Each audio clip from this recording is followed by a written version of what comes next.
كل حد يتكلم عن الونش واستخدام الونش وكيف انه يساعد وما يساعد. وايد منكم طلبوا منا ان نحن نسوي حلقة عن الونش، فهاي حلقة كاملة عن الونش. تفضلوا ويانا المقطع عسى بنكلمكم عن الونش.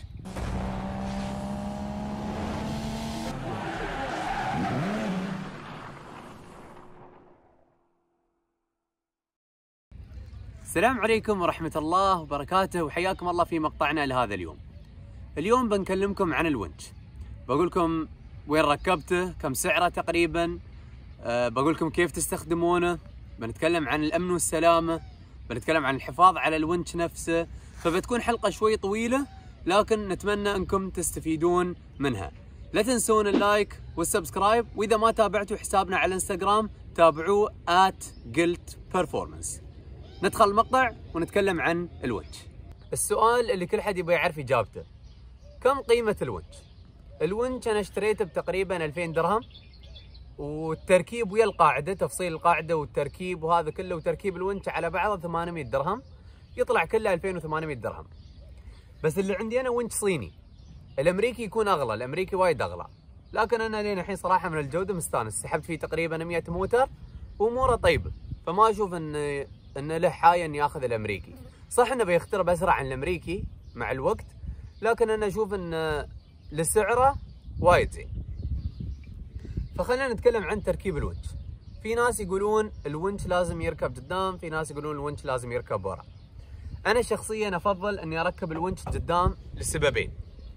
اول سبب ان نقطة ارتكاز السيارة قدام، لان الماكينة قدام فالوزن يكون قدام، فانا بسحب من نقطة الوزن، ما بوزع الوزن. ثاني شيء او ثاني سبب هو ان الونش يوم يكون قدام انا يوم اسحب السيارة اروم اشوف السيارة وهي تطلع، اعرف جالسة تطلع ما جالسة تطلع، شيء استوى. فاحسن لي انا انه يكون قدام من انه يكون ورا. ليش نستخدم الونش؟ ليش ما استخدم القلص؟ شو فائدة الونش؟ ليش ادفع 2800 درهم على الونش؟ انا بقول لكم شو فائدته. اول فائدة، الونش يحافظ على السيارة. القلص دائما يحط اللود على الدفريشن وعلى الجير، وعقب فترة يكسرهم او يخربهم. الونش الموتر مرتاح ما يسوي شيء، على البطارية يسحب، خلصنا. فالونش وايد يساعد في الحفاظ على السيارة، هاي اول نقطة. ثاني نقطة، الونش اقوى عن القلص. الونش يتحمل اوزان اكبر عن القلص عادة، وينفع لظروف القلص احيانا ما ينفع فيها، يعني ساعات ما في مكان حق قلص. والونش عبارة عن فن، استخدام الونش فن، له طرق، له اساليب، له استراتيجيات. وايد عالم الونش عالم كبير، فمو مثل القلص اللي بس تركبه وتسحب فيه. بعد الونش شو يفيد؟ يفيد اني انا اقدر اضمن سلامتي اكثر بالونش. الونش امن اكثر من القلص، وبنتكلم عن هذا الشيء اكثر يوم براويكم كيف نقدر نستخدم الونش بامان. في بعد فائدة جدا مهمة للونش. الونش يستخدم الطريقة القلص ما يستخدم فيها، اللي هي أداة سيلف ريكفري. اروم اطلع عمري من التغريزة بالونش بدون ما يكون في حد وياي، او يكون في وياي حتى موتر صالون اقدر اطلع عمري، او مثلا في شيرة قدامي اروم اركب الونش على الشيرة واسحب عمري اذا انا مغرز. فهاي من اعظم الفوائد اللي تستفيدونها من الونش. هني الحين جبنا النيسان وغرزناه فوق قص صغير، فالنيسان راقد الحين، شوفوا ما يتحرك من ورا من قدام، ريوس على قدام ما يتحرك، واقف.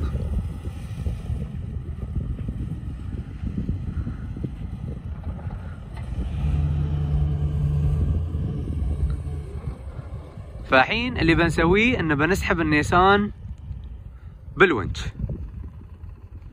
اول شيء بنتكلم عن الاجراءات اللي تستوي داخل الموتر اللي مغرز. فانا الحين داخل النيسان شو بسوي؟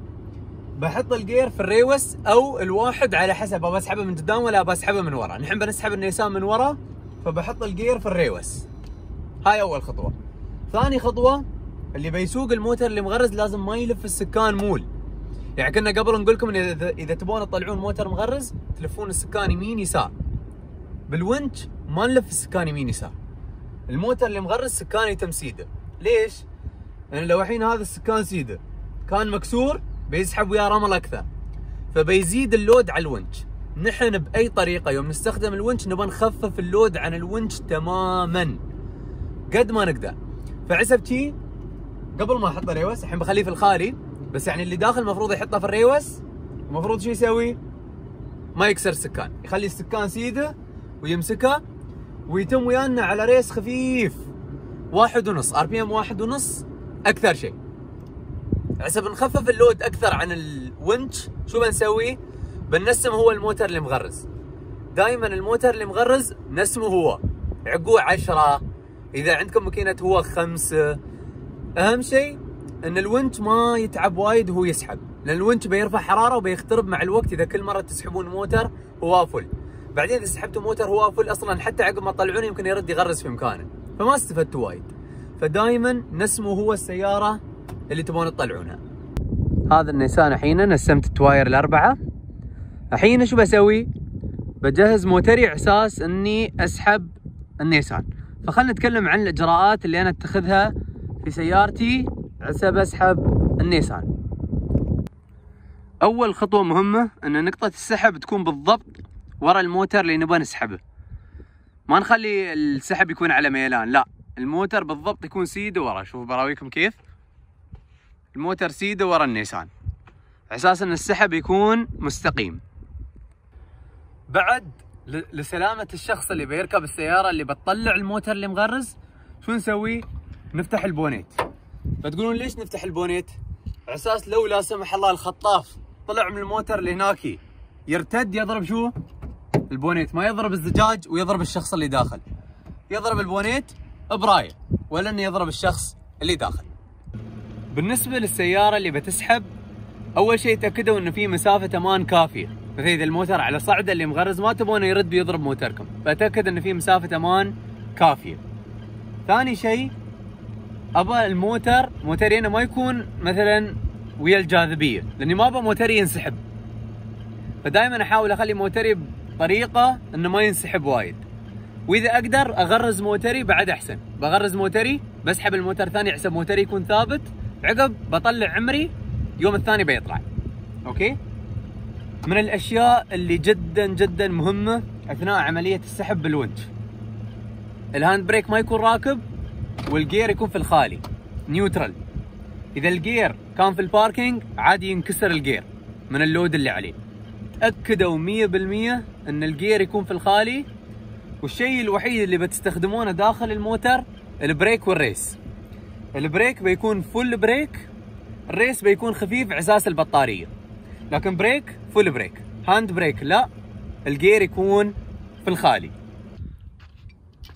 الحين نختار نقطة السحب. طبعا ما بسحب من الهوك، ليش؟ الهوك متيت ببراغي، فوايد خطر. الهوك عادي كله يطلع ويضرب الموتر الثاني.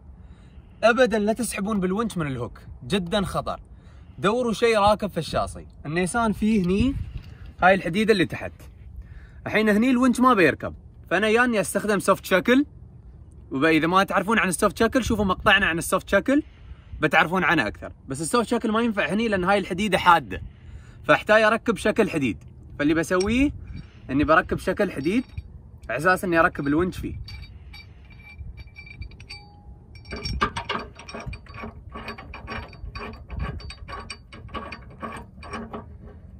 هاي بتكون نقطة السحب عندي. الحين ببدا اسحب الونش، اوكي؟ وتاكدوا ان السيارة شغالة وانتم تستعملون الونش على اساس البطارية ما تفضي. فببدا اسحب الونش. بتلاحظون شيء، هني عندي كفر اسود، اوكي؟ مثل هالكفر الاسود في كفر اسود داخل على اخر الحبل. اول ما تشوفونه وقفوا، لا تسحبون اكثر، لان معناته انه جالسه تخلص اللفات. اذا اللفات كانت تقريبا مخلصه الونش يكون وايد ضعيف وعادي يتكسر، عادي الحبل يتبطل من الونش. فلا تسحبون الحبل كامل برا، تبون يكون في شويه داخل لاف، لان الونش قوته في اللفات هاي. كل ما كانت اللفات اكثر كل ما كانت قوته كامله. اذا وصلتوا اخر شيء بتلاحظون ان الحبل متيت بقطعه صغيره ما تتحمل سحب سياره. فالحين ببدا اسحب الحبل مال الونش وبوديه عند السياره اللي مغرزه.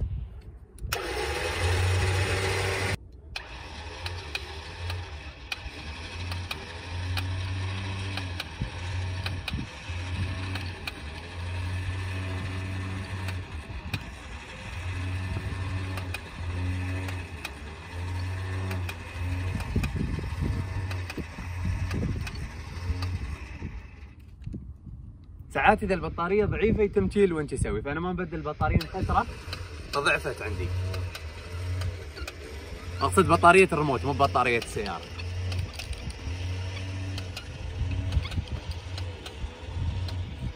اوكي، الحين جبت حبل الونش او الخطاف عند الحديده. دائما يوم اركب الونش على الحديده اركبه من تحت، ما اركبه من فوق، اركبه من تحت. بتقولون ليش الركبه من تحت؟ بقول لكم ليش الركبه من تحت. على اساس انه اذا لا سمح الله استوى شيء الخطاف ينزل على تحت، وزن الخطاف تحت فبيضرب الارض، بدل ما يطير على فوق بيضرب الارض. فهالشيء مهم جدا حق السلامه. الحين وانا متاكد ان الموتر اللي بيسحب في الخالي اتيت حبل الونش شويه. اوكي، الحين حبل الونش تقريبا متيت، تقريبا مو بوايد، بس انه مو بداق الارض. اتاكد اثناء عمليه السحب انه ما في اي حد قريب عن الونش، على الاقل مسافه من هني لين السياره الثانيه. في كل النواحي ما يكون في حد واقف عند الونش.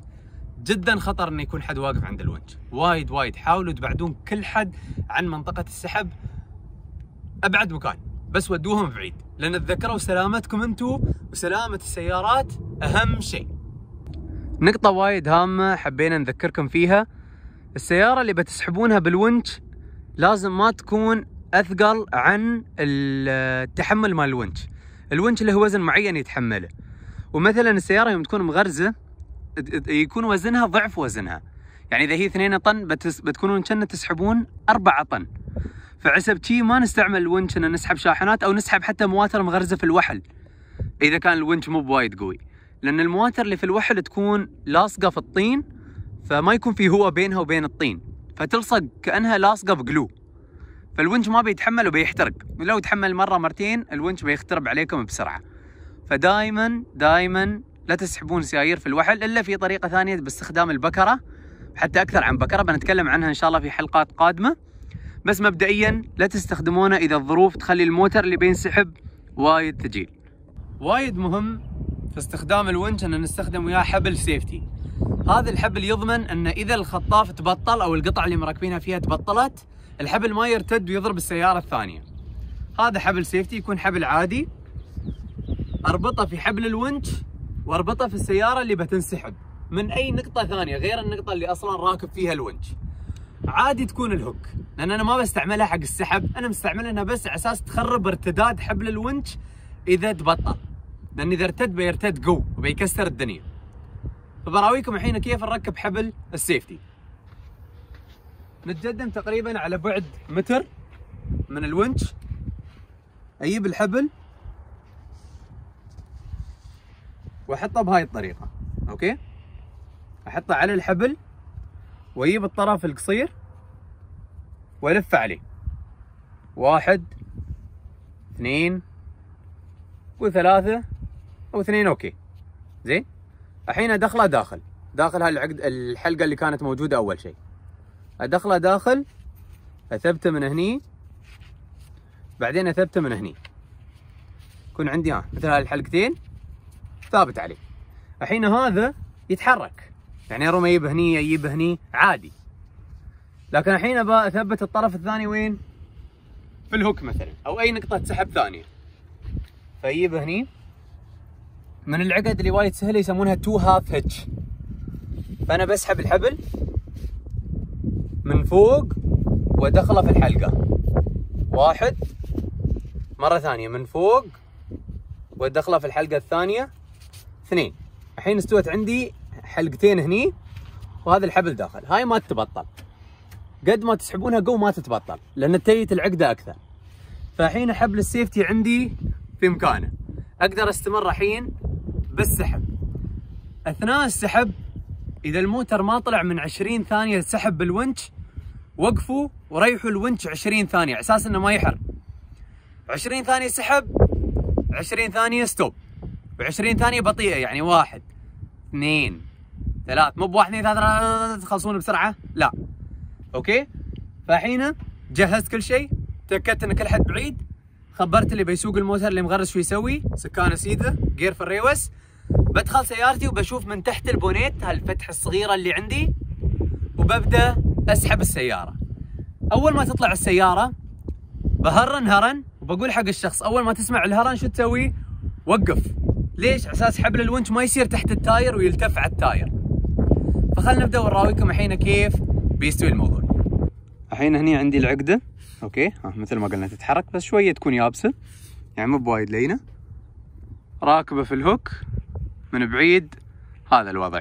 ما اخلي الحبل وايد شي، فاروم اسحب هذا شويه ورا، او اني يوم اربط هايج الربطه الثانيه اللي على الهوك شو اسوي؟ ازيد الحبل شوي، لان شوفوا هني الحبل وايد قصير. شوفوا القطعه الصفراء وين؟ الحبل وايد قصير، فاروم اطوله شويه ما عندي مشكله. بس الحين هذا يكفي، فبنبدا الحين بعمليه السحب. الحين ببدا اسحب الموتر اللي مغرز.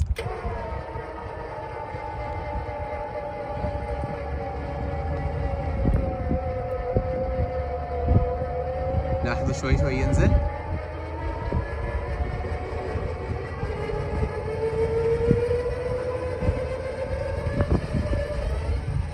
خلاص بس الحين هرن وبس، اسير وافتش الونش عقب اخليه ينزل على راحته. الحين خلاص الموتر طلع، فبفتش عن الونش وبراويكم كيف ندخل الونش مره ثانيه داخل، لانه جدا مهم ان تعرفون كيف تردون الونش داخل عشان ما تخربون الونش. الحين يوم خلصت اركب اول شيء الونش في مكان ثابت، افتح حبل السيفتي عن الونش،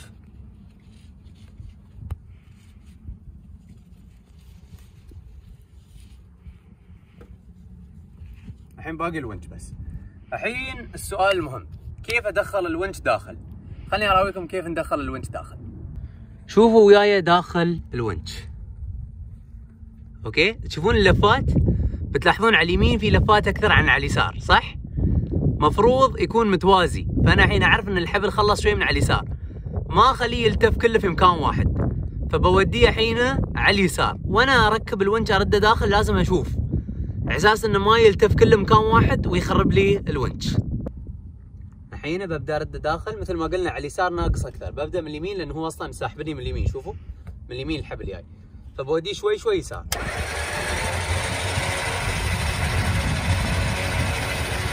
واخليه مشدود دائما، ادخله وهو مشدود شادنا، شوفوا ماسكنه، ما اخليه يدخل وهو مرتخي.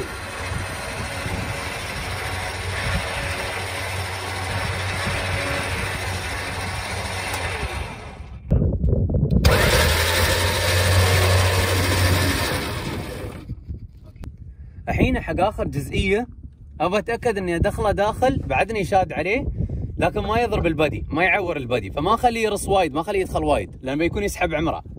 فشا اسوي؟ شوي شوي ادخله. الحين اوكي، لكن شويه ابغى يتيت اكثر، فبعد نقطه خلاص. الحين اوكي وثابت وايد.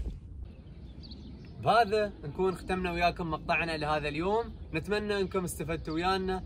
اذا عندكم اي اسئله، اي اقتراحات، اي شيء، اكتبوا لنا اياها تحت في التعليقات وباذن الله برد عليكم.